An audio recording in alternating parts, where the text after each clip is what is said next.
د خبريال لیدونکو جوړ بخیر. پاکستان کې لا هم د ترهګرو ډلو امن مرکزونه شته. د ولسمشر مړی دویم مرستیال محمد سرور دانش وایي د پاکستان حکومت دی په دغه هیواد کې د ترهګرو ډلو د شته مرکزونو پر وړاندې اقدام وکړي. دانش د خبرې نن په اسلام آباد کې د افغان کډوالو په اړه په جوړ شوي کنفرانس کې کړي دي.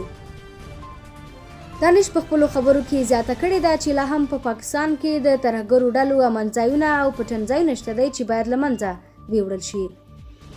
محمد سرور دانش دا راز د افغان سولې په برخه کې د پاکستان حکومت رول مهم بولي او په خبره یې چې د پاکستان همکاري کولی شي په افغانستان کې سوله راوړي او په سیمه کې روانې جګړې ختمې کړي.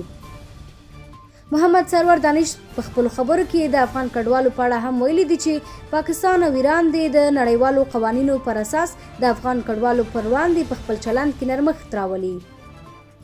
دانش زیاته کړې چې پاکستان د کډوالو له حضوره د سیاسي فشار په ډول کار نه اخلي. بل لور بیا د پاکستان لومړی وزیر عمران خان وایي افغانستان ته د سولې راتګ ستره هیله ده. د لا نورو ډیرو معلوماتو لپاره زموږ یوټیوب چینل سبسکرایب کړئ.